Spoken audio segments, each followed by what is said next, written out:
Entah apa yang harus kita renungkan dalam-dalam terkait dengan perubahan konstelasi politik kita di Indonesia pada era digital, era disruptif ini. Ketika kita melihat misalkan dua sosok besar, dua pemimpin politik di negeri kita yang kemudian turun gunung beradu adu joget begitu ya. Adu joget antara Prabowo dan Megawati Soekarno Putri, bukan partai politik. Teman-teman, sengaja saya angkat isu ini karena ini isu yang menarik ya. Kalau kita lihat bahwa karakter seorang Jenderal Prabowo, ya, Purnawirawan Prabowo, ini berbanding terbalik dengan karakter yang dia tunjukkan sebelum-sebelumnya. Bahkan ketika kontestasi melawan atau berhadapan-hadapan dengan Pak Jokowi, di mana beliau tampil dengan kekerasan yang luar biasa dalam penampakan publik ya. Tapi kemudian berubah 100 derajat dalam konteks pembawaan politik, kontestasi politik, apakah itu mau disebut gimmick atau apa, whatever lah ya. Tapi itulah realitas bagaimana ketika Prabowo pertama kali mendapatkan dukungan dari PSI, Partai Solidaritas Indonesia, yang tentunya merupakan kumpulan anak muda yang kemudian menggelari beliau sebagai gemoy ya.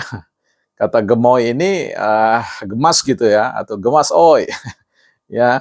Kalau dalam KBBI biasa diterjemahkan gemas, tapi ya agak sedikit-sedikit benci-benci cinta lah gitu ya. Tapi tentu dalam perspektif PSI itu adalah gemoy, gemas, dan ya menyenangkan, fun, sehingga muncullah ya dinamika-dinamika yang ada kaitannya dengan dijogetin aja. Jadi ini merubah ya tensi politik menjadi sesuatu yang fun.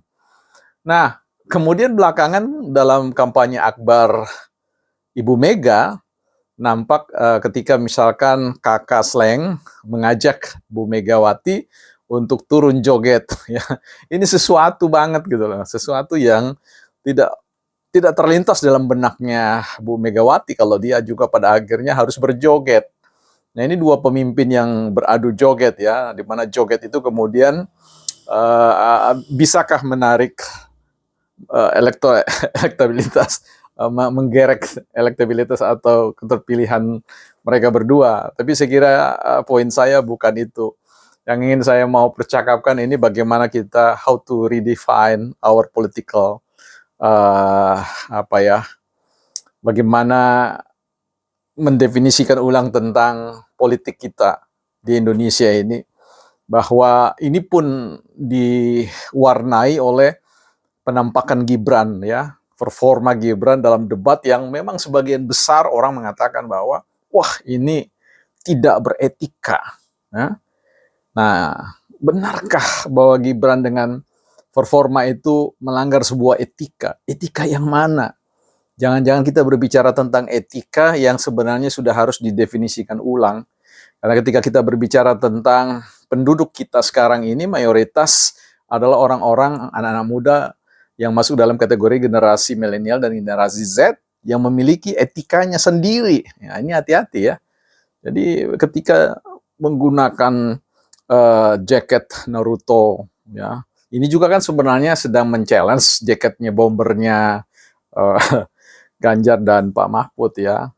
Nah, ketika dia kemudian orang bilang pelongo-pelongo mencari jawaban, ya ini style ya, etika, saya etika zaman now ya, yang artinya kita lihatlah sisi yang baik lah ya. Kalau kita benturkan dengan etika-etika generasi baby boomer atau pre-baby boomer, generasi X, ya mungkin agak ada ketegangan di situ ya, ada tarikan ketegangan yang mungkin berhadap-hadapan. Tapi kalau dijogetin mungkin agak lain gitu loh.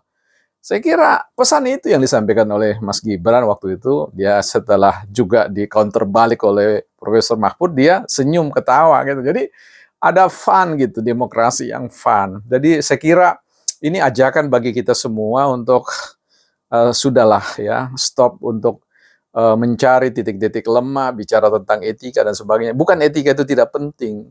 Etika itu bukan sesuatu yang sifatnya stagnan, ya. Dia juga lentur. Dia perlu didefinisikan ulang dalam semangat atau kenyataan demografi kita, ya.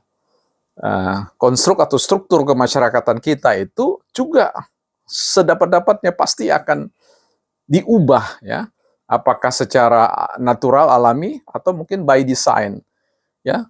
Nah, ini perpaduan antara yang alami dan by design itu akan membentuk sebuah nature berpolitik kita, ya, sehingga politik zaman now itu adalah politik yang gemoy, politik yang ya karikatur, ya, mau bilang gimmick atau apa, prinsipnya adalah yang penting kita tidak kehilangan esensi untuk memilih yang paling relevan. Saya tidak mau mengatakan tidak baik pada semua calon, karena itu negara sudah memutuskan itu bahwa mereka adalah calon yang terbaik ya bagi republik ini, tetapi dalam kontestasi politik ini kita akan memilih yang paling relevan, paling cocok untuk tantangan dan semangat zaman yang penuh dengan era destruktif. Nah, saya kira itu poin saya, ya. Adu joget silakan, baik bukan hanya bagi Prabowo dan juga bagi Bu Mega, tapi juga bisa bagi Pak Anies, ya, Caimin, Gibran dan juga Pak Mahfud.